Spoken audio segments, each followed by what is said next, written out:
मैं हूं अरशद अजीज, आपका फिजिक्स टीचर। आज हम डिस्कस करने जा रहे हैं फुल लेंथ पेपर नंबर 1 को।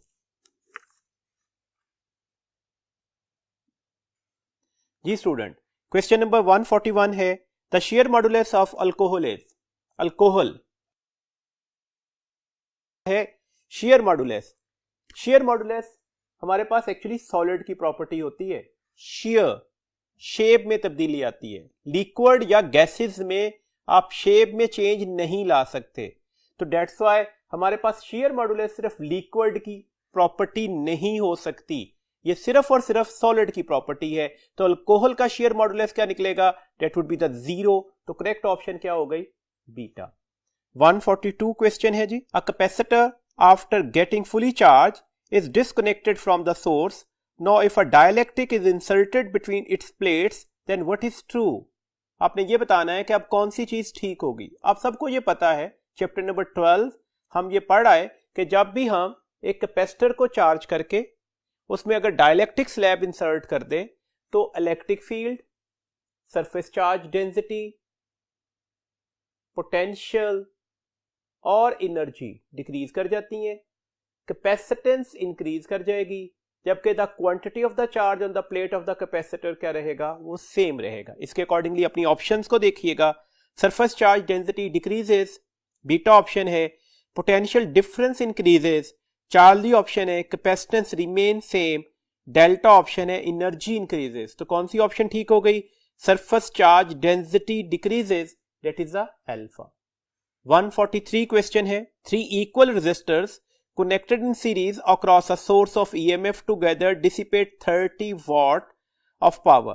What would be the power dissipation if the same resistor are connected in a parallel across the same source of EMF? Same source of EMF हमारे पास की point है। देखिएगा हमारे पास पहले तो इन 3 रेजिस्टर को किस कॉम्बिनेशन में जोड़ा गया? सीरीज कॉम्बिनेशन में। जरा इनकी इक्विवेलेंट रेजिस्टेंस का फॉर्मूला लिखिएगा। देखिए हमारे पास फॉर्मूला क्या होता है? n times of the individual resistance. n क्या है? जितने आपने पार्ट्स जोड़े हुए थे। 3, लेट्स सपोज किसी एक पार्ट की रेजिस्टेंस r थी, तो ये 3r हो गया। तो पावर डिसिपेशन किसके बराबर आ गई? v² बाय 3r, और इसकी वैल्यूज दे दी गई है, ये 30 वॉट है। अब आपसे कहा गया कि इन्हीं रेजिस्टर्स को आपने पैरेलल कॉम्बिनेशन में जोड़कर सेम सोर्स के क्रॉस लगा दिया। अब पावर डिसिपेशन बताएं क्या होगी?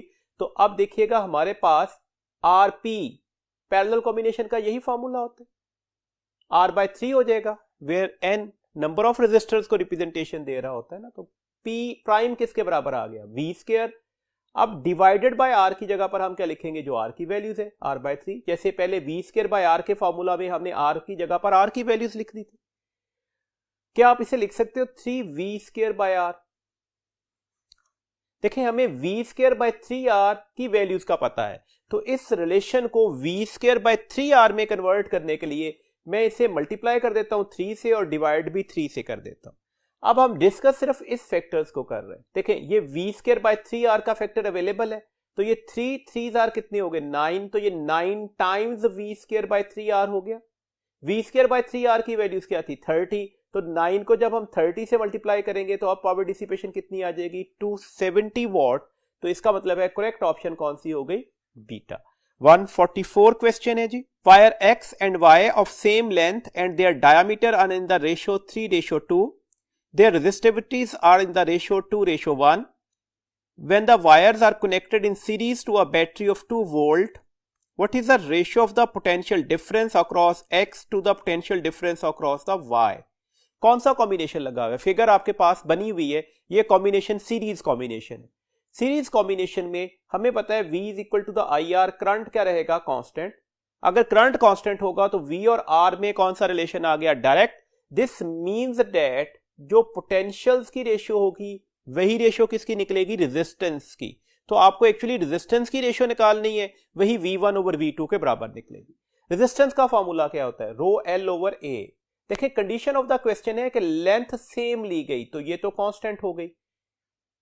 रेजिस्टिविटी इनटू द लेंथ, और एरिया की जगह आपने पाई आर स्क्वायर लिख दिया, डायमीटर का रिलेशन दिया गया था ना। और आर आप सबको पता है रेडियस किसके बराबर होता है? d बाय 2 के। आप इसे पाई d² बाय 4 लिख सकते हो।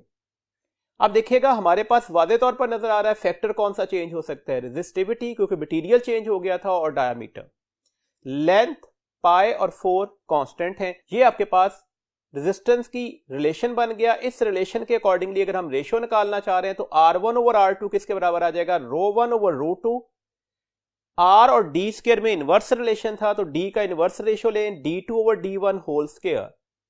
गिवन क्या है हमारे पास, D2 ओवर D1 की रेशियो गिवन थी 3:2, और अगर आप इसे D2 ओवर D1 के साथ लिखना चाह रहे हैं तो ये 2:3 हो जाएगी, और होल स्क्वायर भी लेना पड़ेगा। डेंसिटीज की रेशियो गिवन है 2:1, 2 का स्क्वायर क्या हो जाएगा 4, 3 का स्क्वायर क्या है 9, तो ये 4/9 हो गया। मल्टीप्लाई किससे किया 2 से, तो अब हमारे पास आंसर क्या आ जाएगा 8/9। तो R1 ओवर R2 की रेशियो क्या निकली 8/9, तो V1 ओवर V2 की रेशियो क्या निकलेगी, डेट इज आल्सो द 8/9। तो करेक्ट ऑप्शन हमारे पास क्या हो गई, डेल्टा। नेक्स्ट क्वेश्चन है जी हमारे पास, two parallel wires carrying the current in opposite direction repel each other because of. ये एक दूसरे को रिपेल करती हैं, क्यों, वजह क्या है। देखें जब भी दो पैरेलल वायर्स रखें जिसमें करंट अपोजिट डायरेक्शन में है, ये रिपेल क्यों कर रही होती हैं। देखें हम यहां पर इसकी मैग्नेटिक फील्ड लाइंस को तय करते हैं according to the right hand grip rule. Right hand में ग्रिप करेंगे और curl of the finger magnetic field lines को बताएगा। सिमिलरली आप इसकी मैग्नेटिक फील्ड लाइंस को with the help of right hand grip rule तय कर सकते हैं। आपके पास थंब किस चीज को बता रहा है, करंट को, और कर्ल ऑफ द फिंगर किस चीज को बता रहा होता है, direction of the magnetic field lines को। आपको नजर आ रहा है कि दरमियान वाले रीजन में दोनों फील्ड लाइन सेम डायरेक्शन में है तो स्ट्रॉन्गर रीजन बनेगा, साइडों पर कौन सा रीजन बनता है, वीकर। और पार्टिकल कैसे मूव करते हैं, from the high concentration towards the low concentration, तो इस वजह से ये रिपेल कर रहे हैं। तो रिपल्शन की वजह क्या है, रिपल्शन की वजह ऑब्वियसली मैग्नेटिक फील्ड है। आप देखिएगा ऑप्शंस को, पहली ऑप्शन हमारे पास क्या है, potential difference between them, beta option है mutual induction between them, Charlie option है electric force between them, delta option है मैग्नेटिक फोर्स बिटवीन देम। तो ये रिपल्शन किस वजह से आई थी, मैग्नेटिक फील्ड की वजह से, तो डेट से इस पर लगने वाली फोर्स कौन सी होगी, मैग्नेटिक फोर्स। तो कौन सी ऑप्शन ठीक हो गई, डेल्टा। 146 क्वेश्चन है, a power line 20 metre high carries the current 200 ampere, the magnetic field of a wire at ground is. आपने वायर की मैग्नेटिक फील्ड कैलकुलेट करनी है एट ग्राउंड, एम्पियर्स लॉ का क्वेश्चन है ना। अब यहां पर हम फॉर्मूला लगाएंगे फॉर अ स्ट्रेट वायर के लिए, तो फॉर्मूला लगा B is equal to the mu naught I divided by 2πr। ये मैग्नेटिक फील्ड की वैल्यूज कैलकुलेट करते हैं फॉर स्ट्रेट कंडक्टर। अब म्यू नॉट का मतलब 4π इंटू 10⁻⁻7 होता है, 2π से डिवाइड होगा, ये 2 से 4 कैंसिल हो गया और पाई से पाई कैंसिल हो गया। तो अब रिलेशन हमारे पास क्या आया, 2 10⁻⁻7 I/r। तो ये आपके पास इसका रिजल्ट बन गया।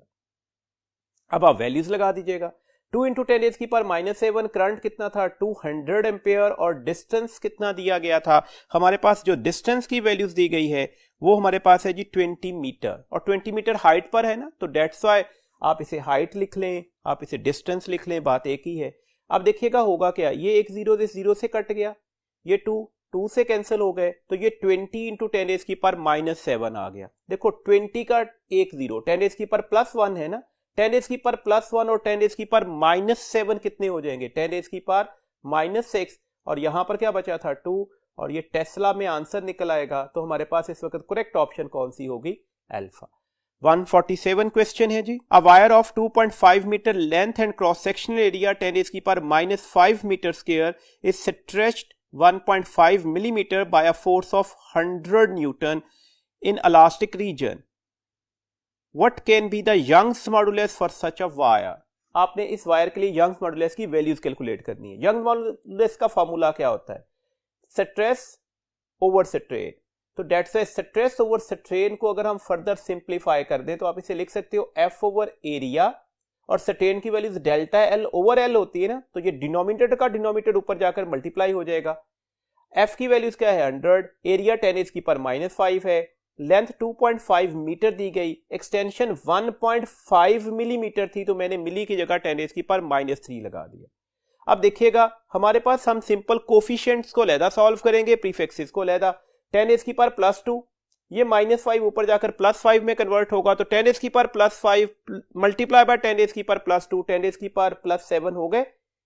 ये 10 रेज़ की पावर -3 थे ना, ये भी ऊपर जाकर 10 रेज़ की पावर +3 हो जाएंगे, तो 10 रेज़ की पावर +7 मल्टीप्लाई बाय 10 रेज़ की पावर +3 कितने हो गए, 10 रेज़ की पावर, हमारे पास यहां पर वैल्यूज क्या आ गई, 10 रेज़ की पावर +10। ये 2.5 और 1.5 ये डेसिमल तो एक दूसरे से कैंसिल आउट हो जाएंगे, तो ये 25/15 हो गया। आपको वादे तौर पर नजर आ रहा है आंसर 1 से 2 के दरमियान आएगा ना, 15 1s are 15 और 15 2s are 30 इंटू 10 रेज़ की पावर 10 पास्कल। इसके अकॉर्डिंगली अपनी ऑप्शंस को देखिएगा, हमारे पास जो सबसे पहली ऑप्शन है 6.02 10 रेज़ की पावर -4 गलत हो गई। बीटा ऑप्शन है 1.66 इंटू 10 रेज़ की पावर +10 पास्कल्स, तो आपके पास ये आंसर ठीक हो सकता है। चार्ली ऑप्शन है 7.5 इंटू 10 रेज़ की पावर 2 पास्कल्स। डेल्टा ऑप्शन है नन ऑफ दीज, तो कौन सी ऑप्शन ठीक होगी जी हमारे पास, बीटा, तो beta is our correct answer. Next question देखिएगा जी 148, which of the following is always same for X-rays and gamma rays traveling in vacuum? Option alpha है फ्रीक्वेंसी, ऑप्शन बीटा है वेवलेंथ, ऑप्शन चार्ली है speed और option delta है momentum. X-rays and gamma rays electromagnetic waves हैं। Electromagnetic waves में हर spectrum का दूसरे स्पेक्ट्रम के साथ जो फ्रीक्वेंसी और वेवलेंथ होता है वो डिफरेंट होगी, ऑब्वियसली मोमेंटम भी डिफरेंट होगा, लेकिन एक चीज कॉमन निकलती है and that is the speed. तो एक्स-रेज और गैमा रेज में कॉमन फैक्टर क्या निकलेगा, इनका स्पीड, बिकॉज ये एक्चुअली फोटॉन्स ही हैं और इनकी स्पीड जो होगी वो स्पीड ऑफ लाइट के बराबर निकलती है, तो दैट्स ए करेक्ट ऑप्शन हमारे पास क्या हो गई, चार्ली। 149 क्वेश्चन है जी, the percentage uncertainty in mass, speed and radius is 5%, 6% and 8% respectively. The percentage uncertainty in angular momentum will be. देखिए सबसे पहले तो एंगुलर मोमेंटम का फॉर्मूला लिखें ना, दैट इज द MVR। आपको नजर आ रहा है मैस, वेलोसिटी और रेडियस आपस में एक दूसरे के साथ मल्टीप्लाइड हो रहे हैं। एक्चुअली इस R को हम पोजीशन वेक्टर के तौर पर लेते हैं जब हम इसे वेक्टोरियल फॉर्म में लिखेंगे। अब देखिएगा हमें यहां पर percentage uncertainty in angular momentum लेनी है। जब क्वांटिटीज आपस में मल्टीप्लाइड हो रही होती है उनकी परसेंटेज अनसर्टेनिटीज को आपस में क्या कर देते हैं, ऐड कर देते हैं। तो percentage uncertainty in mass, percentage uncertainty in velocity, percentage uncertainty in R। Mass की जगह पर मैस की परसेंटेज अनसर्टेनिटी, V की जगह पर V की और R की जगह पर R की जगह। आप इन्हें ऐड कर दीजिएगा, 5 और 6 11, 11 प्लस 8 कितने होते हैं 19, तो आंसर 19% निकल आएगा। तो करेक्ट ऑप्शन क्या हो गई, अल्फा। 150 क्वेश्चन है जी, the unit of L over RC are same as that of where L is inductance, R is resistance and C is the capacitance. देखें L over RC, L inductance के units क्या होते हैं, Henry, और Henry को आप इसके अलावा क्या लिखते हो, वोल्ट सेकंड पर एम्पियर। चैप्टर नंबर 12 में पढ़ा RC का प्रोडक्ट टाइम्स कांस्टेंट के बराबर होता है, तो दैट्स व्हाई RC के प्रोडक्ट का यूनिट क्या होगा, सेकंड। सेकंड से सेकंड कट गया तो ये वोल्ट पर एम्पियर निकल आया, और वोल्ट पर एम्पियर का मतलब ओहम होता है। तो अब इसके यूनिट किस जैसे होंगे, रेजिस्टेंस जैसे। ऑब्वियसली रेजिस्टेंस के यूनिट्स ही ओहम होते हैं, रेजिस्टेंस ऑप्शन में नहीं है, तो रिएक्टेंस के यूनिट्स भी तो ओहम ही होते हैं ना, तो दैट्स व्हाई किस जैसे होंगे इसके यूनिट्स, रिएक्टेंस जैसे। तो कौन सी ऑप्शन ठीक हो गई, that is a beta. 151 question है जी, a beta particle enter perpendicular to a region of magnetic field out of the plane of paper as shown in the figure. अब आपने ऑप्शंस देखनी है कौन सी ठीक है। It will rotate but will have no torque. Obviously जब भी कोई चार्ज पार्टिकल किसी भी मैग्नेटिक फील्ड में मूव करता है तो ये मैग्नेटिक फोर्स को हम कहते हैं डिफ्लेक्टिंग फोर्स हो जाएगी, और ये इसे किस पाथ पर मूव करवा देगी, सर्कुलर पाथ पर। सर्कल में मूव करते हुए यहां पर फोर्स और R में एंगल बनेगा 0 डिग्री, तो दैट्स व्हाई यहां पर टॉर्क तो 0 होगा, तो ये बात तो ठीक हो गई। अगला ऑप्शन देखिएगा, its velocity will change but kinetic energy constant. Circle में मूव करते हुए पार्टिकल की वेलोसिटी तो पॉइंट टू पॉइंट क्या कर रही होती है, वेरी कर रही होती है, लेकिन काइनेटिक एनर्जी क्या रहती है, वो कांस्टेंट रहती है, बिकॉज वर्क डन अब किसके बराबर आएगा, 0 के। अब सबको पता है work done by the magnetic force 0 हो गई, that's why the change in kinetic energy भी 0 हो गई, तो काइनेटिक एनर्जी क्या हो गई, कांस्टेंट। चार्ली ऑप्शन देखिएगा, it will have anti clockwise torque.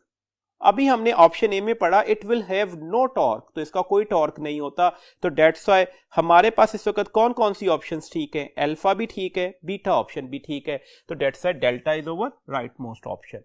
152 question है जी, a force of 8 I cap plus 5 J cap plus K cap newton displace the body through 2 I cap plus 4 J cap plus 3 K cap metre, the work done will be.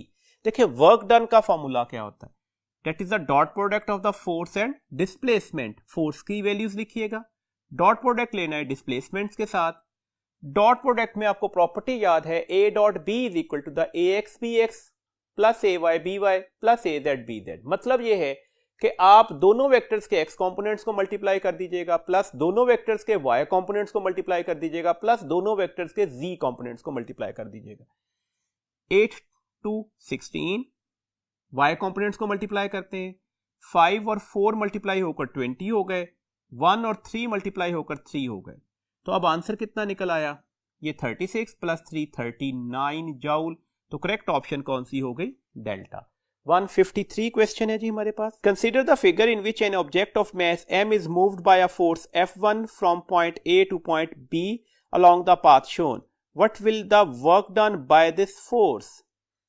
देखिए ये एक force लग रही है जो यहां से लेकर पार्टिकल को यहां तक डिस्प्लेस कर देती है, आपने वर्क डन कैलकुलेट करना। आप किसी भी पॉइंट पर चले जाएं, ये फोर्स जो होगी वो डायरेक्शन ऑफ मोशन के परपेंडिकुलर होगी, इसका मतलब हुआ वर्क डन किसके बराबर आ जाएगा, एफ डी कॉज ऑफ 90 के, कॉज ऑफ 90 किसके बराबर होता है, 0 के, तो ये कोई वर्क डन नहीं कर रही होगी, तो डेट से हमारे पास 153 क्वेश्चन का आंसर क्या निकलेगा, 0, and that is a delta option.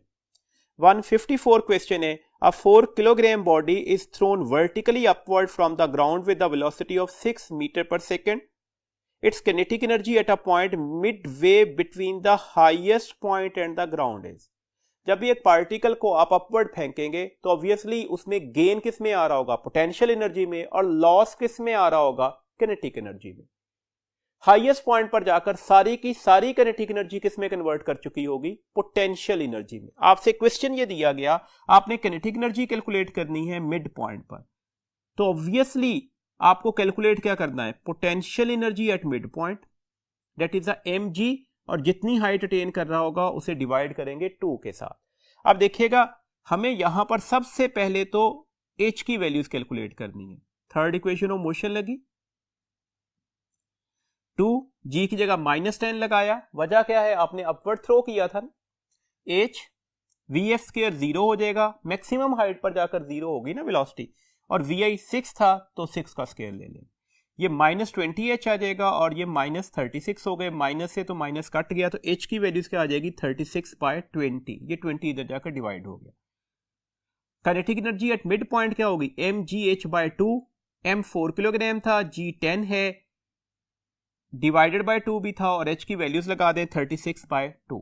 अब हुआ क्या, ये 0 तो 0 से कैंसिल हो गया, 2 2s are 4 और ये 4 से कैंसिल हो गए, तो बाकी 36 बचा, तो 36 joule is our correct option, and that is the beta जी। 155 क्वेश्चन है, a yellow sodium light of wavelength 589 nanometer emitted by a single source passed through two narrow slits 1 millimeter apart.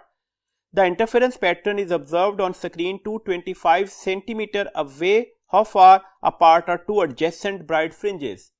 दो adjacent bright fringes के दरमियान आपने फासला calculate करना है, जिसे आप क्या बोलते हो, that is said to be the fringe width, और फ्रिंज विड्थ का फार्मूला क्या होता है, delta Y is equal to the lambda L by D. Wavelength given है 589 nanometre, distance between the slit and screen दिया गया 225 सेंटीमीटर, और जो दो स्लिट्स के दरमियान फासला था वो 1 मिलीमीटर, आपने वैल्यूज लगा दी। देखें आप इसे लिख सकते हो 5.89 और इसे 10 रेज़ की पावर -7। थोड़ा कैलकुलेशंस को थोड़ा टेक्टफुली सॉल्व करना होगा ना, ये 2.25 और ये यहां पर क्या हो जाएगा, ये 10 रेज़ की पावर -2 से डिवाइड होकर ही 2.25 लिखा जाएगा, तो ये तो खत्म हो गया। ये 10 रेज़ की पावर -3 ऊपर जाकर 10 रेज़ की पावर +3 बन गया। 1 से किसी भी चीज को डिवाइड कर दे तो आंसर वही रहता है, तो इसलिए मैंने 1 को खत्म कर दिया। 5.89 को रफली 6 माना जा सकता है। 6 को अगर मैं 2.2 से मल्टीप्लाई करता हूं तो 6 2s are 12, 6 2s are 12 और 12 + 1 कितने होते हैं 13, तो ये 13.2 हो गया। ये 10 रेज़ की पावर हमारे पास क्या था +3, ये 10⁻⁻⁷, तो पीछे क्या बचा 10⁻⁻⁴ मीटर। दिस मीन्स दैट आप इसे लिख सकते हो 1.32 इंटू 10⁻³ मीटर। 10⁻³ किस चीज को रिप्रेजेंट करता है? मिली को, तो ये आंसर आ जाएगा 1.32 मिलीमीटर के करीब। तो अपनी ऑप्शंस देखिएगा, हमारे पास ऑप्शन नंबर अल्फा है 1.33 माइक्रोमीटर, ऑप्शन नंबर बीटा है 1.33 मिलीमीटर, ऑप्शन नंबर चार्ली है 1.22 मिलीमीटर, ऑप्शन नंबर डेल्टा है 1 मिलीमीटर। तो कौन सी ऑप्शन ठीक हो गई जी? Option number beta 1.33 millimetre.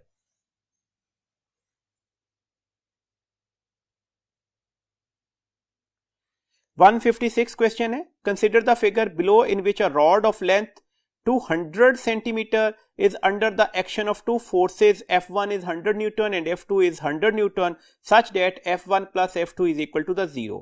Now to keep this rod in angular equilibrium, how much and which kind of torque is needed? Angular equilibrium का मतलब है हमारे पास समेशन टॉर्क इसके बराबर आना चाहिए 0। देखिए ये दो फोर्सेज लग रही हैं, both are equal and opposite, तो डेट्स वाई इनका वेक्टर सम क्या हो जाएगा? वो 0 हो जाएगा। और अगर दो फोर्सेस मैग्नीट्यूड में इक्वल, डायरेक्शन में अपोजिट हो, एक ही बॉडी पर टू डिफरेंट पॉइंट्स पर लग रही हो, तो वो कपल बनाती हैं। तो टॉर्क ड्यू टू कपल क्या होगा? इनमें से किसी एक फोर्स की मैग्नीट्यूड को कपल आर्म से मल्टीप्लाई करना पड़ेगा। कपल आर्म क्या होता है? द शॉर्टेस्ट या perpendicular distance between the two forces which make a couple. अगर मैं किसी एक फोर्स की लाइन ऑफ एक्शन को एक्सीड कर दूं, तो यहां से जो परपेंडिकुलर ड्रॉप होगा दूसरी फोर्स के ऊपर, ये इनका कपल आर्म होगा। आपको नजर आ रहा है ये एंगल 30 डिग्री था, तो एंगल के सामने वाली हमारे पास साइड साइन एंगल होती है, तो डेट्स ये वाली हाइपोटेन्यूज की वैल्यूज है, डेट इज 200 सेंटीमीटर, और साथ में क्या मल्टीप्लाई हो जाएगा? Sine of 30। किसी एक फोर्स की वैल्यूज क्या है? 100 मल्टीप्लाई बाय 200 सेंटीमीटर। 200 सेंटीमीटर को आप जस्ट 2 लिख सकते हो, मल्टीप्लाई बाय साइन ऑफ 30। देखें ये 100 आ गया, ये 2 हो गया, और साइन ऑफ 30 1/2 होता है, तो ये तो एक दूसरे से कैंसिल हो गए, तो ये 100 न्यूटन मीटर इसकी वैल्यूज निकल आई। इसकी डायरेक्शन क्या होगी? तो ऑब्वियसली नजर आ रहा है कि ये डायरेक्शन क्या है? Anti clockwise. तो रोटेशनल इक्विलिब्रियम में या एंगुलर इक्विलिब्रियम में जाने के लिए इसके अपोजिट टार्क लगना चाहिए, मैग्नीट्यूड में इतना ही लगना चाहिए। तो डेट्स वाई कब अटेन होगा? जब 100 न्यूटन मीटर ही का टॉर्क लग रहा होगा, लेकिन किस डायरेक्शन में? क्लॉकवाइज डायरेक्शन में। तो डेट्स वाई करेक्ट ऑप्शन क्या हो गई? बीटा। नेक्स्ट क्वेश्चन देखिएगा जी हमारे पास 157। A particle is acted upon by a force of constant magnitude which is always perpendicular to the velocity of the particle. The motion takes place in a plane. It follows that. Option alpha है its velocity is constant. Option beta है its kinetic energy is constant. Option Charlie it moves in a circular path. Option delta है both B and C. जब भी एक force perpendicular to the direction of motion लग रही होती है ना, तो ये फोर्स इस पार्टिकल की डायरेक्शन ऑफ मोशन को हर पॉइंट पर चेंज कर देती है, जैसे कि आपको नजर आ रहा है। और अगर डायरेक्शन ऑफ मोशन चेंज हो जाए तो वेलोसिटी तो कांस्टेंट नहीं हो सकती, यहां स्पीड जरूर कांस्टेंट थी, तो डेट्स पहली ऑप्शन तो होगी गलत। और अगर ये फोर्स 90 डिग्री एंगल बना रही है ना with the direction of motion, तो ऑब्वियसली इसका वर्क डन क्या होगा? 0। और वर्क एनर्जी प्रिंसिपल के मुताबिक वर्क किसके बराबर होता है? चेंज इन काइनेटिक एनर्जी के, तो चेंज इन काइनेटिक एनर्जी भी 0 होगी। चेंज इन काइनेटिक एनर्जी कब 0 हो सकती है? जब काइनेटिक एनर्जी क्या हो जाएगी? कांस्टेंट हो जाएगी। तो कौन सी ऑप्शन ठीक होगी? बीटा भी और चार्ली भी, तो that's delta is our correct option. अगला क्वेश्चन देखिएगा 158। A simple pendulum is in an elevator which is ascending with a retardation of A is equal to the G, then the time period of such a pendulum as compared to one place in inertial frame of reference. देखें ascending और दूसरी बात retardation। अब जब भी कोई simple pendulum ascend कर रहा होगा और उसमें retardation आएगी, तो ऑब्वियसली अब फॉर्मूला जो होगा वो पहले से रिवर्स हो जाएगा। अब जी प्राइम, जिसे आप बोलोगे कि इफेक्टिव जी की वैल्यूज क्या हो जाएगी? वो ए प्लस जी या जी प्लस ए की बजाय जी माइनस ए हो जाएगी। तो डेट्स है जी माइनस जी, तो माइनस जी की वैल्यूज लगा दी, दैट इज अ 0। तो ये तो आपके पास इफेक्टिव जी की वैल्यूज आ गई, तो डेट्स है टी किसके बराबर आएगा? 2πl ओवर जी प्राइम। जी प्राइम की वैल्यू 0 थी, तो समथिंग बाय 0 क्या हो जाता है? इन्फिनिटी। तो आंसर क्या निकल आएगा? इन्फिनिट। तो आंसर हमारे पास कौन सा करेक्ट हो गया? चार्ली। नेक्स्ट क्वेश्चन देखिएगा जी 159। Which of the following can be considered as a general relation to find the wavelength of stationary wave established in air column with one end closed? Keyword है कि जो air column में हमने organ pipe use किया हुआ है उसका one and close रखा हुआ है, तो डेट से कौन सी वेवलेंथ आएंगी? 4L, 4L/3, 4L/5 and so on. तो वेवलेंथ का फॉर्मूला क्या हो गया? 4L/n, जबकि n क्या होगा? हमारे पास कौन से इंटीजर्स आएंगे? Only the odd integers 1, 3, 5, 7। तो डेट से ये आपके पास इसका फॉर्मूला होगा और इसके अकॉर्डिंगली कौन सा फॉर्मूला करेक्ट बन रहा है? डेल्टा। 160 क्वेश्चन है जी। The ratio of the number of turns in a primary to secondary coil of a transformer is 5:25। The ratio of the current in the primary and secondary coil will be. देखिए आपसे कहा क्या गया, primary से secondary turns की जो ratio है वो 5:25 है, और आपको ये अच्छी तरह से पता है कि टर्न्स रेशियो करंट रेशियो के अपोजिट होती है, तो इसका मतलब है यही 5:25 रेशियो किसकी निकलेगी? IS/IP की। मैंने करंट और टर्न्स रेशियो में इनवर्स रिलेशन लिया, तो IS/IP की वैल्यूज क्या निकली? 1:5। आपने कैलकुलेट क्या करना था? आपसे कहा क्या गया था? IP/IS बताएं। ये IS/IP की वैल्यू थी ना, तो इसका रिवर्स कर ले, तो डेट्स वाई 5:1 आपका करेक्ट आंसर होगा and that is the alpha. 161 question है जी। In a full wave rectifier circuit is operating from 60 hertz main, the fundamental frequency in the ripple will be. आपने रिपल या output में fundamental frequency बतानी है। देखिएगा आपके पास इनपुट में आप कौन सी चीज प्रोवाइड कर रहे होते हो? AC।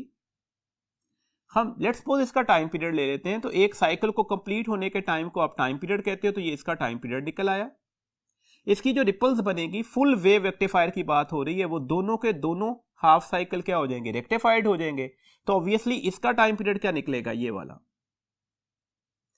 बिकॉज आपको नजर आ रहा है ना, ये इसका यहां पर साइकिल कंप्लीट हो गया, तो डेट्स जहां तक साइकिल कंप्लीट होगा, जहां से रेपिटेशन स्टार्ट हो जाएगी, वहीं से आपके पास कहा जाएगा कि ये टाइम पीरियड हो गया कंप्लीट। तो आपको वादे तौर पर नजर आ रहा है कि जो T आउटपुट है वो half of the T input के बराबर निकलेगा। टाइम पीरियड और फ्रीक्वेंसी में कौन सा रिलेशन होता है? इनवर्स। इसका मतलब है F आउटपुट जो है वो 2 times of the input frequency होगी। इनपुट फ्रीक्वेंसी 60 दी गई थी, इसे 2 से मल्टीप्लाई कर दें तो 120 हर्ट्ज किसकी फ्रीक्वेंसी आ जाएगी? रिपल्स की। तो करेक्ट ऑप्शन हमारे पास क्या हो गई? डेल्टा। नेक्स्ट क्वेश्चन है जी 162। If the frequency of AC current in half wave rectifier is F, then after rectification frequency of output ripple becomes। देखें हमारे पास इनपुट है, ये इनपुट है, AC इनपुट थी, इसे DC में कन्वर्ट करना चाह रहे हैं। कौन सा हमारे पास अब रेक्टिफायर डिस्कस हो रहा है? अब रेक्टिफायर जो डिस्कस हो रहा होगा वो हाफ वेव रेक्टिफायर है। हाफ वेव रेक्टिफायर में क्या दोनों साइकिल रेक्टिफाइड हो सकते हैं? कतई नहीं। हाफ वेव रेक्टिफायर में सिर्फ एक ही साइकिल रेक्टिफाइड होता है, तो डेट्स ये सर्किट आपके पास आ गया, ये एलिमिनेशन हो जाएगी। और अगर आप इसे कंटिन्यू करते लाइक दैट, तो ऑब्वियसली अब ये जाकर दोबारा रेक्टिफाइड हो जाता। अब अगर आप इसके टाइम पीरियड को T इनपुट का टाइम पीरियड बोल दें, तो इसका टाइम पीरियड क्या होगा? क्या ये इसकी साइकिल कंप्लीट हो गया? कतई नहीं, इसका साइकिल यहां पर जाकर कंप्लीट हो रहा है। तो डेट से आपको वादे तौर पर नजर आ रहा है दोनों टाइम पीरियड आपस में बराबर हैं, तो दोनों फ्रीक्वेंसीज भी आपस में क्या निकलेंगी? बराबर। कौन सी दोनों फ्रीक्वेंसीज? आउटपुट और इनपुट की फ्रीक्वेंसी। अगर इनपुट की फ्रीक्वेंसी F है तो आउटपुट की फ्रीक्वेंसी भी क्या निकलेगी? F ही निकलेगी। तो डेट से करेक्ट ऑप्शन हमारे पास क्या हो गई? अल्फा। नेक्स्ट क्वेश्चन देखिएगा जी 163। Which of the following is not a possible relation between the EMF and terminal potential difference? Option alpha में कहा गया EMF is larger than the terminal potential difference। तो ये रिलेशन ठीक है किस सर्किट के लिए? क्लोज सर्किट्स के लिए। जब भी करंट फ्लो कर रहा होता है EMF की वैल्यूज लार्जर निकलती है, टर्मिनल पोटेंशियल डिफरेंस की वैल्यूज लेस निकलती है। EMF is less than the terminal potential difference, मतलब टर्मिनल पोटेंशियल डिफरेंस लार्जर हो गया। ये रिलेशन भी ठीक है किस सर्किट के लिए? जब भी एक स्मॉलर बैटरी को आप चार्ज कर रहे होते हैं विद द लार्जर बैटरी, तो उसके लिए मतलब चार्जिंग प्रोसेस के लिए ये रिलेशन भी ठीक हो गया। E is equal to the VT, ये रिलेशन भी ठीक है। ओपन सर्किट के लिए जब कोई करंट फ्लो नहीं हो रहा होता तो E is equal to the VT होता है। तो इसका मतलब है कौन सा रिलेशन ठीक है? सारे के सारे ठीक है। तो ऑल ऑफ दीज, तो करेक्ट ऑप्शन हमारे पास क्या हो गई? डेल्टा। डेल्टा ऑप्शन हमारे पास है नॉन ऑफ दीज। हमने बताना क्या था कि इसमें से कौन सा रिजल्ट पॉसिबल नहीं है, तो हमने देखा अभी डिस्कस किया ये सारे रिजल्ट ही पॉसिबल थे। तो इसका मतलब हुआ हमारे पास इस वक्त जो करेक्ट ऑप्शन है वो होगी जी none of these, that is the delta. जी नेक्स्ट क्वेश्चन है जी हमारे पास 164. Consider the circuit diagram in which a mesh is shown carrying the current in each resistor. What is the current passing through R5? आपने R5 में से पास होने वाले current की वैल्यूज बतानी है। कौन सा क्वेश्चन है जी हमारे पास? ये किरचॉफ का फर्स्ट रूल है, the sum of all the currents meeting at a point should be 0. This means that the sum of all the current moving towards the point should be equal to the sum of all the currents moving away from that point. अब देखिए इस point की side पर कितने currents आ रहे हैं, ये 2 ampere, ये 3 एम्पियर और ये वाला करंट। आप 2 + 3 को क्या बोलेंगे? 5, तो 5 + I5, हम इस करंट को I5 कह लेते हैं। इससे वे कितना करंट जा रहा है? 4 और 4, ये कितने हैं? 8, तो ये आपस में बराबर आने चाहिए। इसका मतलब है I5 की वैल्यूज क्या होनी चाहिए? That is the 8 - 5, this one is the 3 ampere, तो ये वैल्यूज आ जाएगी, that is the charlie our correct option. Next question है जी हमारे पास 165. What is the energy of photon in a beam of infrared radiation of wavelength 1240 nanometre? ये आपके पास वेवलेंथ गिवन है, आपने इसकी एनर्जी कैलकुलेट करनी। एनर्जी का फार्मूला क्या होता है? hc/λ। h की वैल्यूज कांस्टेंट है, c की वैल्यूज कांस्टेंट है, आप इसे वेवलेंथ से डिवाइड कर दें। h को c से मल्टीप्लाई करते हैं, 6.63 × 3 तो 19.89 आ जाएगा। 10⁻34 इंटू 10⁻+8, 10⁻26 हो गए। ये वैल्यू जुबानी भी याद रखा करें, क्योंकि इस चैप्टर में ये बार बार कैलकुलेशंस होनी होती। किससे डिवाइड कर रहे हैं? मैं अगर इसे ऑपरेट कर लूं, इसे 1.2 लिखूं, तो ऑब्वियसली यहां पर 10⁻6 आ जाएगा ना, तो मैंने इसे जनरलाइज कर दिया 1.24 इंटू 10⁻6 के साथ। अब देखिएगा 1.98 लिखा जा सकता है, ये डेसिमल इधर जा सकता है, तो यहां पर 10⁻25 हो जाएंगे ना, और ये ऊपर जाकर +6 हो गया, तो -25 + 6 कितने होते हैं? 10⁻19। अगर आप इसे डिवाइड करते हैं तो आंसर ऑलमोस्ट 1.6 के करीब निकलेगा, तो ये हमारे पास इसकी वैल्यूज निकल आई, 1.6 इंटू 10⁻19 जूल। और अगर आप इसे इलेक्ट्रॉन वोल्ट में कन्वर्ट करना चाह रहे हैं तो क्या करेंगे? चार्ज ऑफ इलेक्ट्रॉन से डिवाइड कर देते हैं, तो डेट्स ये एक जैसी वैल्यूज थे, तो आंसर क्या निकल आएगा? 1 इलेक्ट्रॉन वोल्ट। जूल में ये आंसर निकल रहा है, इलेक्ट्रॉन वोल्ट में ये आंसर निकल रहा है, तो इसके अकॉर्डिंगली हमारे पास कौन सी ऑप्शन ठीक है जी? अगर आप अपनी ऑप्शंस पढ़ रहे हो तो ऑप्शन नंबर हमारे पास अल्फा है 1.6 इंटू 10⁻19 जूल, और ऑप्शन नंबर चार्ली है 1 इंटू 10⁻0 इलेक्ट्रॉन वोल्ट। 10�0 का मतलब 1 ही लिया जाता है, तो 1 इलेक्ट्रॉन वोल्ट ही कहा गया। This means that delta is our correct option. ये दोनों ऑप्शंस ठीक थे। 166 क्वेश्चन है जी, a proton and an electron are accelerated by the same potential difference. Let lambda e and lambda p denote the de Broglie wavelength of the electron and the proton respectively. तो कौन सा result ठीक होगा इनमें? देखिए condition of the question क्या दी गई? सेम पोटेंशियल डिफरेंस, तो de Broglie wavelength in terms of the potential difference लिखिएगा। ये फॉर्मूला आपने डेविसन एंड जर्मर एक्सपेरिमेंट में भी पढ़ा था। That's why आपको नजर आ रहा है पोटेंशियल डिफरेंस कांस्टेंट है। कैसे पता लगा जी? कंडीशन ऑफ द क्वेश्चन है, चार्ज इलेक्ट्रॉन और प्रोटॉन का सेम होता है, 2 की वैल्यूज कांस्टेंट है, h प्लैंक्स कांस्टेंट है, तो ये सारा कुछ तो कांस्टेंट हो गया, तो लैम्डा इनवर्सली प्रोपोर्शनल निकला मैथ अंडर रूट के। किसका मैथ लार्जर होगा? प्रोटॉन का। इसका मतलब हुआ किसकी वेवलेंथ लार्जर होगी? जिसका मैथ कम है, तो डेट इज इलेक्ट्रॉन। तो wavelength of electron should be larger than the wavelength of proton, तो इसके अकॉर्डिंगली करेक्ट ऑप्शन क्या हो गई? चार्ली। नेक्स्ट क्वेश्चन देखिएगा जी 167. Intensity of incident beam in development of photoelectric current can play its role only if। देखिए हमारे पास intensity कब अपना रोल प्ले कर सकती है? आपको पता है इंटेंसिटी जो होती है ना, वो directly proportional to the photoelectric current होती है। आपको यहां पर नजर आ रहा है कि अगर बिलो दिस फ्रीक्वेंसी चले जाएं, अब लाइट को जितना मर्जी इंटेंस कर दें, इलेक्ट्रॉन्स नहीं मिल सकते, तो डेट्स इंटेंसिटी कब अपना रोल प्ले करेगी? जब फ्रीक्वेंसी इस वैल्यू से, जिसे थ्रेशोल्ड फ्रीक्वेंसी कहा जाता है, लार्जर होगी। तो इसके अकॉर्डिंगली जरा अपनी ऑप्शंस देखिएगा, that is equal to the threshold frequency, that is less than the threshold frequency, that is larger than the threshold frequency, या नन ऑफ दीज। तो कौन सी ऑप्शन ठीक होगी? That is the larger than the threshold frequency. Charlie. 168 question है जी, a current carrying wire is placed below a coil in its plane with the conventional current flowing as shown if the current increases। आप अपने बताना है coil में क्या current induced होगा? ये करंट इंक्रीज कर रहा है, तो ऑब्वियसली इस कॉइल में करंट तो इंड्यूस्ड होगा। वजह क्या है? करंट इंक्रीज करने से रीजन के अंदर मैग्नेटिक फ्लक्स चेंज हो जाएगा। मैग्नेटिक फ्लक्स किस चीज को कॉज करेगा? ईएमएफ को, और वो लीड करेगी करंट को। इस करंट की डायरेक्शन क्या होगी? देखिए करंट इंक्रीज कर रहा है according to the Lenz's law. Induce current हमेशा अपनी कॉज को क्या करता है? अपोज करता है। अगर ओरिजिनल करंट जिसकी वजह से ये करंट इंड्यूस हो रहा है वो इंक्रीज कर रहा है, तो वो इसे क्या करेगा? डिक्रीज करने की कोशिश करेगा। डिक्रीज कैसे करेगा? इसके अपोजिट डायरेक्शन में फ्लो होकर। इसका मतलब है इंड्यूस करंट की डायरेक्शन क्या निकली? That is the clockwise. अब अपनी ऑप्शंस को पढ़ते हैं। No current will be induce in a coil, तो गलत हो गई। बीटा ऑप्शन है an anti clockwise electronic current will be induce in the coil. Anti clockwise, क्या ये ऑप्शन ठीक है? हमें नजर आ रहा है करंट क्लॉकवाइज है, लेकिन हम किस करंट को डिस्कस कर रहे हैं? क्लॉकवाइज करंट की डायरेक्शन जो हम ले रहे हैं वो कन्वेंशनल करंट की ले रहे हैं।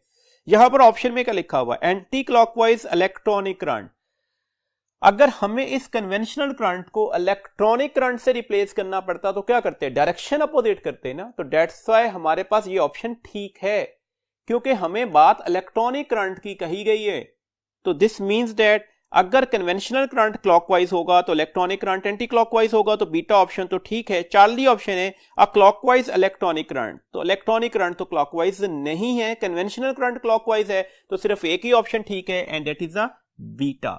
अगर कन्वेंशनल करंट की बात हो रही है तो याद रखिएगा यहां पर हमारे पास वो होगा क्लॉकवाइज, और अगर हम इलेक्ट्रॉनिक करंट की बात करेंगे तो इससे अपोजिट डायरेक्शन ले जाएंगे, और जो कि क्या हो जाएगी? Anti clockwise. नेक्स्ट क्वेश्चन देखिएगा जी, 169। Doppler shift in frequency is independent of. जो डॉपलर शिफ्ट है ना वो एक्चुअली रियल और अपेरेंट फ्रीक्वेंसी की वजह से आती है। वो किससे इंडिपेंडेंट होती है?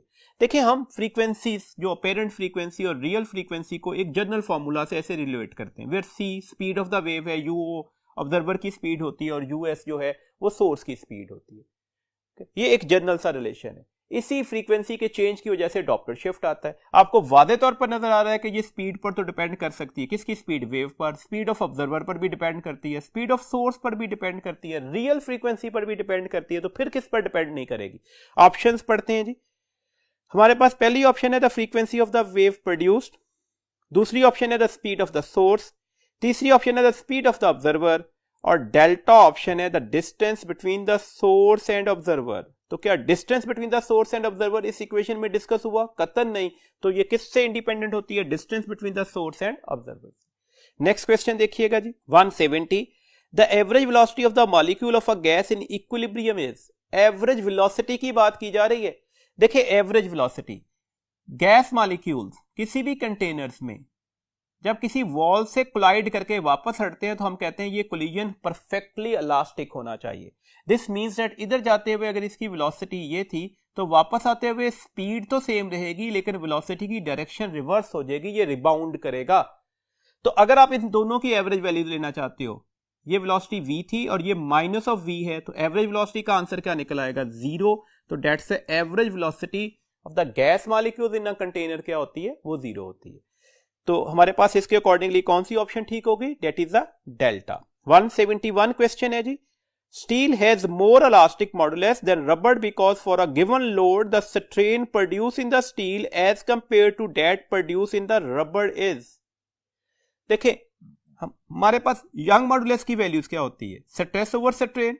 स्ट्रेस का फार्मूला क्या है? F over A multiply by the strain. Given load के लिए ये कांस्टेंट कर दें तो आपको वादे तौर पर नजर आ रहा है स्ट्रेन और इलास्टिक मॉडुलस में कौन सा रिलेशन होगा? इनवर्स। जो ज्यादा इलास्टिक मॉडुलस जिसकी वैल्यूज निकलेगी ना ऑब्वियसली वो ज्यादा इलास्टिक होगा। तो ये वैल्यू ज्यादा होने का मतलब क्या है? ये क्या होना चाहिए? कम से कम। तो स्टील क्यों ज्यादा इलास्टिक है? तो उसमें strain as compare to the rubber क्या आता है? वो कम से कम आता है, लेस आता है। तो इसका मतलब है करेक्ट ऑप्शन हमारे पास कौन सी हो गई? बीटा जी। क्वेश्चन नंबर 172 है, the current in the filament of an X-ray tube is increased as a result in the emitted radiation. Option alpha है the intensity increases, option beta है the intensity remain unchanged, option Charlie है the minimum wavelength increases, option delta है the minimum wavelength decreases. देखिए हमारे पास current के बढ़ने से फर्क इंटेंसिटी पर पड़ता है, और अगर करंट बढ़ रहा होगा तो इंटेंसिटी ऑफ एक्सरेज भी क्या कर रही होगी? वो भी बढ़ रही होगी। तो दैट्स व्हाई हमारे पास इस वक्त जो करेक्ट ऑप्शन होगी वो होगी जी alpha.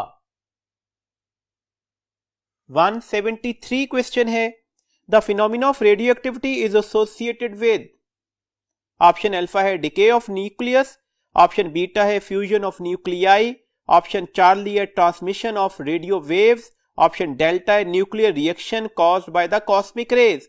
Radio activity actually decay of nucleus का फिनोमिना है, जिसमें पेरेंट न्यूक्लियाई किस में कन्वर्ट हो जाता है, अपनी डॉटर न्यूक्लियाई में। तो डेट्स है हमारे पास ये कौन सी ऑप्शन ठीक हो गई, अल्फा। 174 क्वेश्चन है, whenever beta emission take place from a radioactive nuclei then, देखिए जब भी बीटा emission होगा ना किसी भी रेडियोएक्टिव न्यूक्लियाई से, जैसे हमारे पास ये पेरेंट है, ये बीटा emission के साथ अपनी डॉटर में कन्वर्ट हो जाता है। अगर ये बीटा नेगेटिव जिसे इलेक्ट्रॉन कहा जाता है एमिट करता है, तो ऑब्वियसली मैस नंबर पर तो कोई फर्क नहीं पड़ेगा, चार्ज नंबर 1 बढ़ जाएगा। और अगर ये पॉजिट्रॉन की डिसइंटीग्रेशन के साथ अपनी डॉटर में कन्वर्ट करता है, तो उस सूरत में चार्ज 1 कम हो जाएगा, जबकि अल्फा क्या रहेगा, वो सेम रहेगा। अब देखिए चार्ज नंबर 1 बढ़ भी गया और चार्ज नंबर 1 कम भी हो सकता है।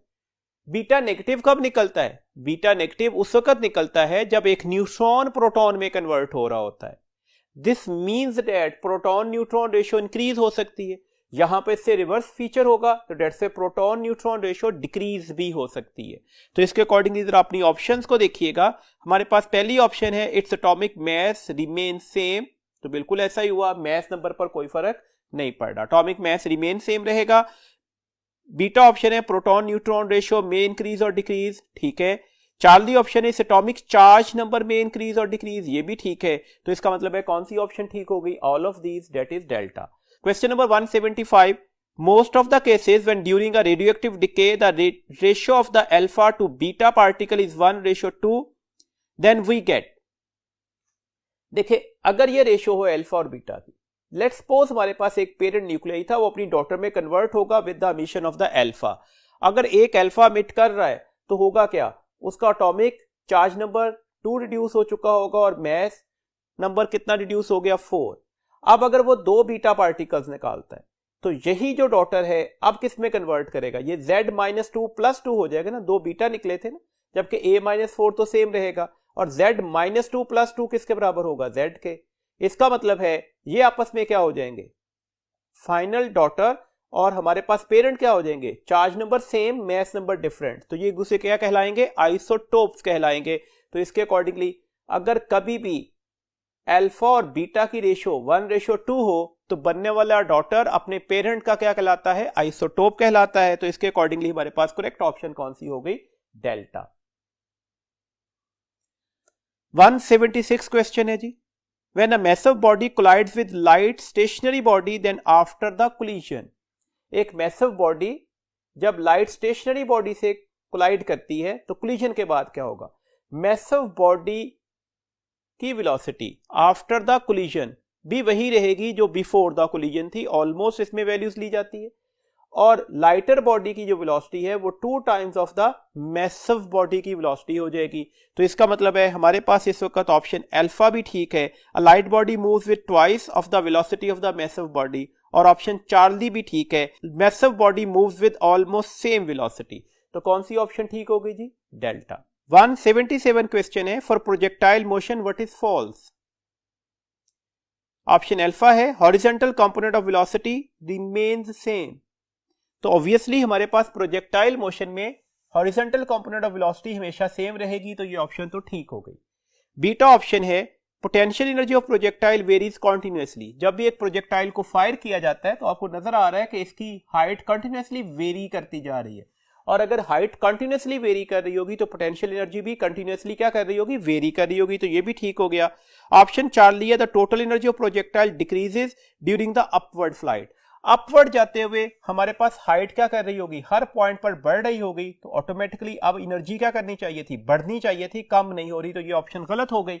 ऑप्शन नंबर हमारे पास डेल्टा है, horizontal and vertical component of acceleration remains constant, तो ऐसा ही है, हॉरिजॉन्टल कंपोनेंट ऑफ एक्सेलेरेशन 0 होगा, एक जैसा ही रहेगा, और vertical component of acceleration -g होगा, तो ये भी सेम होगा। तो कौन सी ऑप्शन इस वक्त ठीक नहीं थी, डेट इज द चार्ली।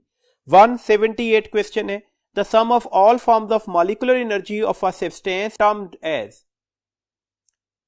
हमारे पास जितनी भी मॉलिक्यूलर एनर्जीज हैं उन सबको सम कर दिया जाए तो इसे किस टर्म से डिफाइन किया जाता है, तो that is said to be the internal energy. Internal energy हम कहते हैं कि जितनी भी मॉलिक्यूलर एनर्जीज हैं उन सब का समेशन के बराबर होगी, तो डेट्स करेक्ट ऑप्शन हमारे पास क्या हो गई, अल्फा।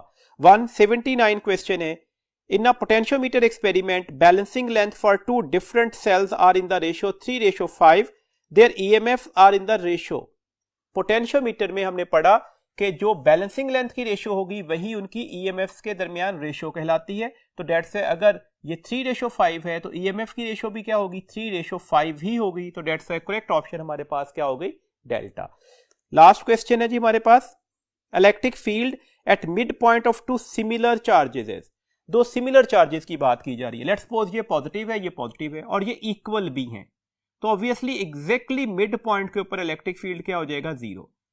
दो सिमिलर चार्जेस लेकिन मैग्नीट्यूड में इक्वल नहीं है, आपको नजर आ रहा है कि ये चार्ज ज्यादा बड़ी मैग्नीट्यूड का है as compare to this one, तो अब इलेक्ट्रिक फील्ड किसके करीब जाकर जीरो होगी, वीकर चार्ज के करीब जाकर जीरो होगी। इसका मतलब है मिड पॉइंट पर, एग्जैक्टली मिड पॉइंट पर इलेक्ट्रिक फील्ड की वैल्यू जीरो नहीं होगी, तो डेट्स व्हाई हमारे पास कौन सी ऑप्शन ठीक होगी, ऑप्शन अल्फा है may be zero, option beta है may be non zero, option charlie है ऑलवेज जीरो, और ऑप्शन डेल्टा है both A and B are possible, तो both A and B are possible and that is the delta option. ये था जी हमारे पास लास्ट क्वेश्चन इस टेस्ट का। इंशाल्लाह नेक्स्ट वर्किंग डे पर हम नेक्स्ट टेस्ट को डिस्कस करेंगे, उस वक्त तक के लिए अल्लाह हाफिज।